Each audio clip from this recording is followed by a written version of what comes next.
A woman standing quietly in the corner of a glittering upscale restaurant, the kind of place where chandeliers cast a golden glow and every guest seems to drip with wealth and status. She's dressed simply, maybe a plain blouse, a modest skirt, no jewelry to speak of. Her hair is pulled back, her face free of makeup. To the waitstaff, the patrons, even the manager, she looks like she wandered into the wrong place. Someone who doesn't belong. Someone insignificant. But what if I told you that this woman, this quiet figure in the shadows, is hiding a secret so staggering it's about to turn this entire room upside down? Let's set the scene. It's a Friday night in downtown Manhattan, and Le Ciel, one of the most exclusive restaurants in the city, is buzzing with energy. The air smells of truffle oil and expensive perfume. Reservations here are booked months in advance, and the guest list reads like a who's who of New York's elite hedge fund managers, Broadway stars, tech moguls. The staff moves with precision, their crisp uniforms and practiced smiles, masking the quiet arrogance of those who know they cater to power. Into this world steps Anna. That's what we'll call her for now. Anna doesn't glide in with the confidence of a regular. She doesn't flash a designer handbag or toss her coat to a waiting attendant. She walks in hesitantly, clutching a worn leather purse, her eyes scanning the room as if she's not quite sure she's in the right place. The hostess, a young woman with a razor-sharp bob and an even sharper attitude, barely glances up from her reservation book. "Name?" she asks, her tone clipped, already assuming this woman doesn't have one on the list. "Anna," she says softly. "I don't have a reservation, but I was hoping." The hostess cuts her off with a smirk. "I'm sorry, ma'am, but we're fully booked. Maybe try the diner down the street." Her words drip with condescension, and a couple at the podium chuckles, their eyes raking over Anna's plain clothes. One of them, a man in a tailored suit, mutters to his companion, "What is this? A charity event." Anna doesn't flinch. She doesn't snap back or demand respect. She just nods her face, unreadable, and says, "I understand. Could I speak to the manager, please?" The hostess rolls her eyes, but picks up a phone, muttering something about wasting time. A moment later, the manager, a man named Victor, strides over. He's all polished charm, but his smile fades when he sees Anna. "Is there a problem here?" he asks, his tone suggesting that Anna herself is the problem. "I'd like a table," Anna says, her voice steady but quiet. "I know you're busy, but I only need a moment." Victor laughs, a short, sharp sound that draws the attention of nearby diners. "Madame, this is Le Ciel. We don't have tables for walk-ins. Perhaps you'd be more comfortable elsewhere." He gestures toward the door, his meaning clear. "You don't belong here." The room seems to tighten around Anna. A waiter passing by slows down, smirking. A woman in a sequined dress whispers to her friend who let her in. The laughter spreads soft, but cutting like a blade wrapped in velvet. Anna stands there, her hands clasped tightly around her purse, her eyes fixed on Victor. For a moment, it seems like she might turn and leave her dignity bruised, but intact. But then something shifts. It's subtle at first, a slight straightening of her shoulders, a flicker in her eyes. She reaches into her purse and pulls out a small card, plain white, with simple black text. She hands it to Victor, her voice calm but firm. "Please give this to the owner." Victor's smirk falters. He takes the card, glancing at it with a mix of curiosity and irritation. Whatever he sees makes his brow furrow. This is highly irregular, he mutters, but he steps away, disappearing through a set of double doors toward the back. The hostess leans forward, her curiosity piqued. "What's on the card?" she asks, her tone less hostile, now tinged with uncertainty. Anna doesn't answer. She just stands there, her expression serene, almost as if she's waiting for something inevitable. The diners around her are starting to notice. The whispers grow louder, the glances more frequent. Who is this woman? Why hasn't she been escorted out yet? The air in the restaurant shifts like the calm before a storm. Something is coming, something big, and Anna, quiet, unassuming. Anna is at the center of it, the center. What no one in that room knows, what they couldn't possibly guess, is that Anna isn't just a random walk-in. She's not a lost tourist or a misguided local. The truth about her, the real truth, is so explosive that it's about to rewrite every assumption they've made. And when it does, not a single person in that restaurant will ever forget her name. The hum of Le Ciel grows sharper now, the chatter of the elite mingling with the clink of crystal glasses. Anna stands alone near the hostess podium, her plain figure a stark contrast to the opulence around her. The diners, sensing something unusual, keep stealing glances. The hostess, still smarting from her earlier dismissal, taps her pen, impatiently muttering under her breath about people who don't know their place. Victor, the manager, hasn't returned yet, and the delay is starting to unnerve the staff.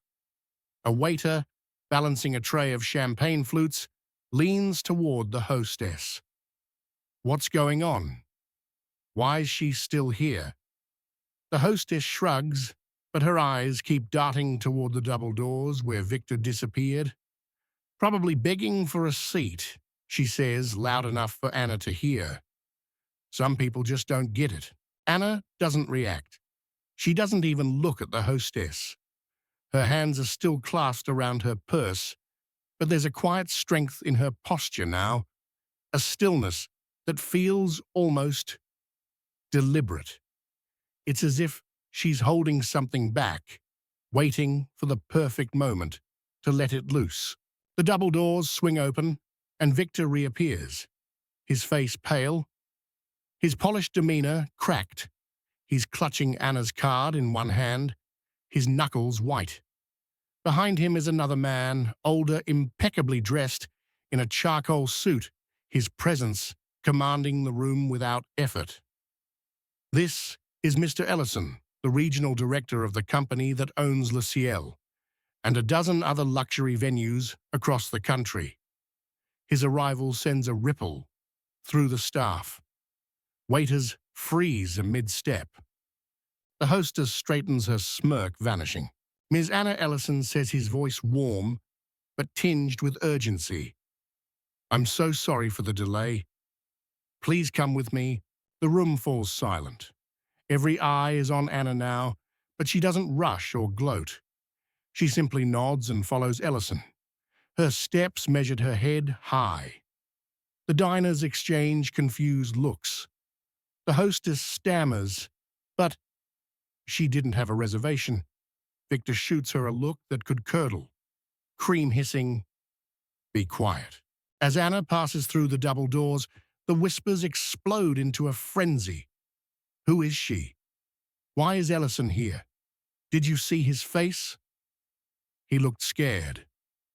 The woman in the sequined dress who mocked Anna earlier sets down her fork. Her appetite gone. Something is wrong. Terribly, wonderfully wrong. Behind the doors in a private dining room reserved for VIPs, Ellison gestures for Anna to sit. The table is set with crystal and gold, a far cry from the dismissive treatment she received moments ago. Victor hovers nearby, his hands trembling slightly. Ms. Anna Ellison begins. "I had no idea you were visiting tonight. If I'd known, it's fine." Anna says, her voice soft but firm. I wanted to see how things are running. She pauses her eyes, locking onto Victor's. And I did. Victor swallows hard, his face a mask of dread. Ellison clears his throat, turning to him. Victor, you're aware of our company's standards. Every guest is to be treated with respect. Every guest. His tone is pointed, and Victor nods his usual swagger. Gone. But the real question lingers in the air, unspoken, but burning. Who is Anna? Why does a man like Ellison, who answers to almost no one, treat her with such deference? The staff outside, still reeling from the scene, are starting to piece things together. The hostess, now visibly shaken, picks up Anna's card, which Victor left on the podium. Her eyes widen as she reads it. Oh my God. She whispers, her hand flying to her mouth. Back in the dining room, the mood has shifted. The laughter that once filled the space is gone, replaced by an uneasy tension. Diners crane their necks, trying to catch a glimpse of what's happening behind those double doors. The woman in the sequined dress leans toward her friend. I bet she's some politician's wife, she says, but her voice lacks conviction. Her friend shakes her head. No, it's bigger than that, and it is so much bigger. Anna, you see, isn't just a guest. She's not a politician's wife or a minor celebrity. The card she handed Victor, the one that sent him scurrying to fetch Ellison, holds a title that no one in that restaurant could have guessed. Anna Marie Caldwell, founder and CEO, Caldwell Hospitality Group, the company that owns Le Ciel, the company that owns half the luxury hotels and restaurants in North America, the company that Anna built from nothing, brick by brick, deal by deal, until it became an empire. But Anna doesn't wear her wealth like a badge. She doesn't need to. She walks through the world, quietly observing, listening, learning. Tonight, she came to Le Ciel unannounced, as she often does, to see how her businesses treat the people who walk through their doors. And what she saw, what she experienced, was a masterclass in arrogance and prejudice. The private dining room is quiet now, save for the soft clink of a water glass as Anna sets it down. She looks at Ellison, her expression calm but unyielding.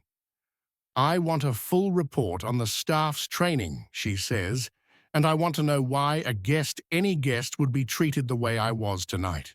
Ellison nods, his face grim. Of course, Miss Caldwell. It won't happen again. Victor, still standing awkwardly to the side, opens his mouth to speak. But Anna raises a hand. Victor, she says, her voice cutting through the air like a blade, I'd like you to join me in the main dining room.